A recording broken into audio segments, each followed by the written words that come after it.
Hello friends, मेरा नाम है विश्वजीत और आप देख रहे हैं हिंदी रिएक्शन।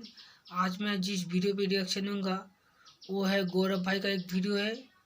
तो वीडियो का टाइटल है, तो चलिए शुरू करते हैं, वीडियो देखते हैं। वीडियो देखने के बाद मैं अपने रिएक्शन दूंगा। चलिए मिलकर लगाते हैं इसका पता मेरे यानी गौरव के साथ हमारे आज के इस वीडियो में, जिसका टाइटल है हिंदू इस्लाम सिमिलैरिटीज। अब फ्रेंड्स, वीडियो शुरू करने से पहले सबसे पहले मैं बताना चाहूंगा कि ये वीडियो सिमिलैरिटीज को दर्शाता है, और अगर आपको लगता है कि ये सिमिलैरिटीज हम में है तो यार दुश्मनी छोड़ो, भाईचारा बढ़ाते हैं। और अगर आपको लगता है कि नहीं ये सिमिलैरिटीज नहीं है, अब जबरदस्ती दो डिफरेंट धर्मों को चिपकाने की कोशिश करो, तो यार फाइन, दैट्स फाइन, आप उस एंगल से भी देख सकते हो। बट ये वीडियो को हम सिर्फ ज्ञान के लिए देखेंगे, दोनों धर्मों की कुछ कुछ बातें जानने के लिए, और इससे अगर कुछ अच्छा निकलता है तो who cares, that's a win win situation, right. Hinduism और इस्लाम की पहली सिमिलैरिटी की बात करें तो वो है प्रॉफिट्स और भगवान के अवतार। यानी इस्लाम के मुताबिक प्रॉफिट्स अल्लाह के मैसेंजर्स थे जो इंसानी थे और इंसानों के बीच समाज और धर्म को बेहतर बनाकर बढ़ावा देने आए थे। ये इंसानों के बीच ही रहकर इंसानों की ही भाषा बोलते थे। और अगर हम हिंदू में देखें तो वेदों में ऋषि मुनि या संत का जिक्र हुआ है। वेदों में इन्हें भगवान का अवतार नहीं कहा जाता, परंतु ऋषियों को अधिकारी पुरुष यानी कि सुपर ह्यूमन पावर वाले इंसान जरूर कहा गया। और इनकी अवतारित होने की थियरी को स्वामी भास्करानंद ने इस तरह समझाया है कि भगवान धरती पर बस सिर्फ दो वजहों को पूरा करने के लिए अवतारित होते हैं। पहला तो लोगों को इंस्पायर करने के लिए, उन्हें सीख देने के लिए, और दूसरा उन्हें लिबरेट करने के लिए यानी आजाद करने के लिए बुराइयों से। और वो इंसानों को अपने खुद के एग्जाम्पल से इंस्पायर करते थे। यहाँ पर यह समझने की जरूरत है कि वो जन्म से ही सब कुछ जानते हैं, उन्हें ऐसा करने की जरूरत नहीं होती, लेकिन इंसानों को इंस्पायर करने के लिए वो एग्जाम्पल सेट करते हैं। वहीं अगर इस्लाम की बात की जाए तो इस्लाम का भी यही मानना है कि 1,24,000 प्रॉफिट्स को धरती पर भेजा गया था। बट हिंदुइज्म में तो ये माना जाता है कि भगवान खुद इंसानों का रूप लेकर यानी रीइंकार्नेशन से धरती पर धर्म को नई परिभाषा, नया जीवन देने आते हैं, जिन्हें हम अवतार कहते हैं। और श्रीमद् भागवत में अनगिनत अवतारों की बात की गई है। मतलब यहाँ पर श्रीमद् भागवत एक तरह से इस्लाम के लाखों प्रॉफिट्स के व्यू को सपोर्ट करता है। हालांकि इस्लाम में प्रॉफिट्स को अल्लाह का अवतार नहीं माना जाता है, वो इंसान ही होते हैं जो अल्लाह के मैसेंजर्स होते हैं।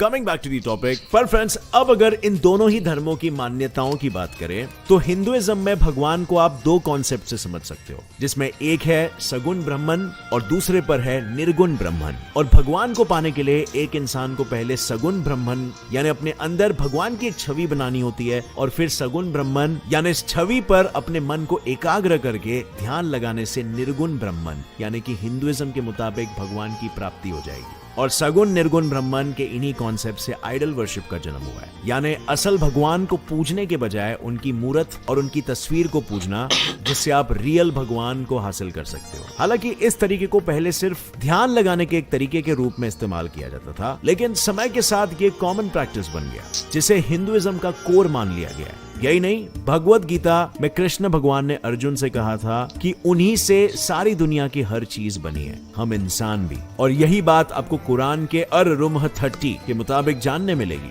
जिसमें यह साफ साफ लिखा हुआ है कि he has created all people, यानी इंसानों को अल्लाह ने बनाया। और कुरान में आपको सगुण ब्रह्मन और निर्गुण ब्रह्मन का भी एग्जाम्पल मिल जाएगा। मतलब सभी को बनाने वाले अल्लाह के बारे में अल-अनहाम 103 में यह लिखा हुआ है कि इंसान को बनाने वाला अल्लाह किसी की नजर में नहीं आते, लेकिन उनकी निगाह में सब आते हैं। वो सबसे परे हैं और वो हर जर्रे में है, यानी हर जर्रे में रहने वाले अल्लाह इंसानों के अंदर भी है, जिसका मतलब है कि एक सगुण ब्रह्मन इंसानों में भी है। और इसके साथ ही यहाँ उनको सब नजर आता है, ये कहकर अल्लाह ने निर्गुण ब्रह्मन होने की भी बात की है। हालांकि हिंदुइज्म की तरह इस्लाम में अल्लाह की छवि बनाना और किसी तस्वीर और किसी मूर्त को पूजना बिल्कुल मना है। और सिर्फ यही नहीं, वेदांता में मेडिटेशन के 3 स्टेजेस है, धारण, ध्यान और समाधि। और वहीं कुरान में भी सच के रियलाइजेशन के 3 स्टेजेस है, ऐनल यकीन, इल्मुल यकीन और हकुल यकीन। अब हिंदुइज्म हो या इस्लाम, दोनों में ही भगवान के साथ एक होने के लिए भगवान का नाम लिया जाता है। हिंदुइज्म में इसे जप और इस्लाम में इसे जिक्र कहा जाता है। कुरान के मुताबिक जिक्र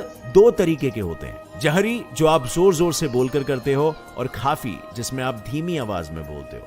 लेकिन सूफिज्म में जिक्र का तीसरा तरीका भी होता है, अच्छा। जिसे सुल्तान उल अस्कर कहते हैं। इसमें अल्लाह का नाम जुबान से बोलने की जरूरत नहीं होती, आप दिल में अल्लाह का नाम लेते हो। वहीं हमारे हिंदुइज्म में जप को 3 तरीकों से किया जाता है। इसमें सबसे पहले आता है वाचिका जप, जिसमें आप जोर जोर से भगवान के नाम को याद करते हो। दूसरा है अपमशु जप, जिसमें आप होठों से भगवान का नाम कुछ इस तरीके से लेते हो कि सिर्फ बोलने वाले को यानी आपको सुनाई दे। और तीसरा तरीका है मानसा जप, जिसमें आप बिना जुबान और होठों को हिलाए अपने मन में भगवान का नाम लेते हो।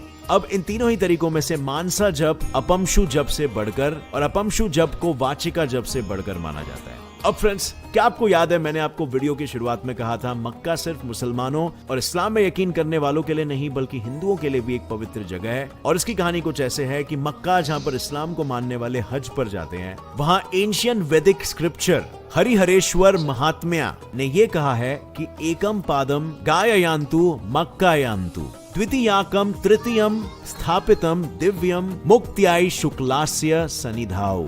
यानी भगवान विष्णु के पैरों का निशान 3 जगह पे पड़े थे, जिनमें से एक था गया, दूसरा था शुक्ल तीर्थ और तीसरा और आखिरी था मक्का।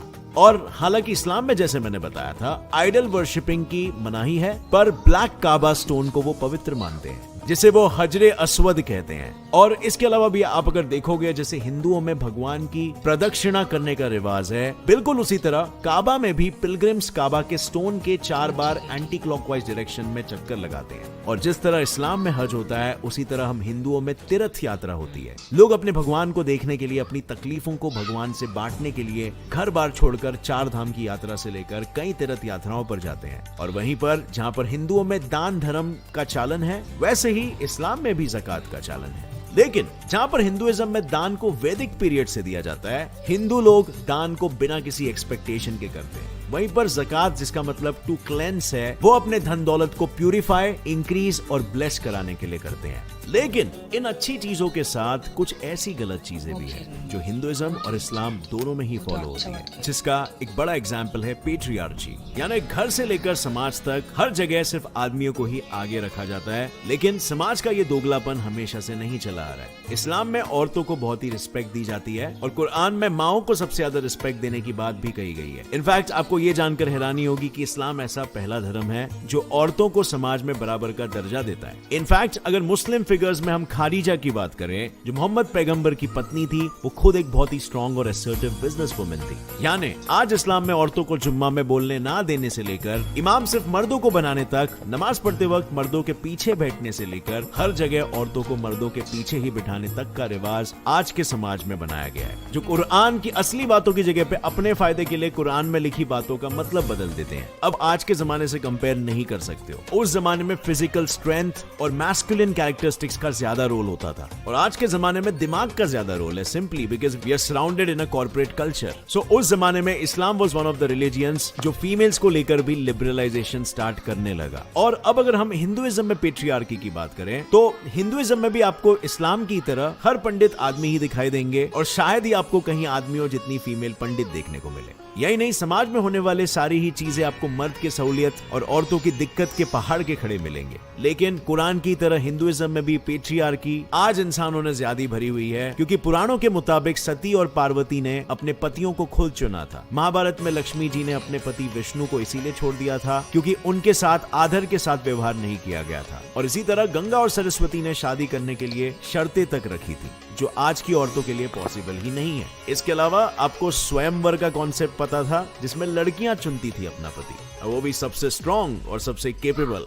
अब फ्रेंड्स, वंस अगेन हिंदुइज्म में भी आपको काफी सारे एपिसोड्स मिलेंगे जहां पर आपको पेट्रियार्की दिखाई देगी पुराने काल में। But then once again, come on man, humans का डेवलपमेंट ही ऐसे हुआ है कि पहले पेट्रियार्की एग्जिस्ट करती थी काफी हद तक, और रिलीजियंस ने कई हद तक उसे लिबरलाइज करने की कोशिश की, या फिर उस जमाने के पुराने विचारों में जितना बेस्ट हो सके वो डेवलपमेंट्स लाने की कोशिश की। बट इसका मतलब ये नहीं है कि आज जो डेवलपमेंट्स हो रहे हैं वो पहले से कम या ज्यादा थे। आज हम जो डेवलपमेंट्स कर रहे हैं वो आज की सोच के हिसाब से कर रहे हैं, उस समय जो हम डेवलपमेंट कर रहे थे उस समय की सोच के हिसाब से कर रहे थे। अब मेरा पर्सनल ओपिनियन अगर आप जानना चाहते हो तो आप ऑलरेडी जानते हो कि मैं किसी भी रिलीजन में एज इन भगवान की कही हुई बात नहीं मानता। मैं समझता हूँ कि रिलीजन को इंसानों ने ही बनाया है और इंसानियत की भलाई के लिए, और उसमें कुछ उनके डेवलपमेंट्स ने इंसानों का भला किया और कुछ ने नुकसान भी। बट यार, यही तो इंसान होना है। तो कहा गया है वीडियो में, वो बहुत ही अच्छा लगा मुझे। हर इंसान को वो मानना चाहिए, और हम लोगों को एक भाई है भाई, तो हम लोगों को एक साथ रहना चाहिए, ठीक है। और लड़ाई झगड़ा नहीं करना चाहिए। हम लोग एक साथ रहेंगे, भाई भाई की तरह रहेंगे। और गौरव भाई का जो बात है मुझे बहुत ही अच्छा लगा। तो दोस्तों यहीं पर वीडियो पे मैं ख़त्म करता हूँ। दूसरी वीडियो में फिर बात करेंगे, और मेरा रिएक्शन जो है दूसरी वीडियो में देंगे। तो तब के लिए तो तब के देंगे, अभी तक देंगे। ठीक है, आज के लिए बाय।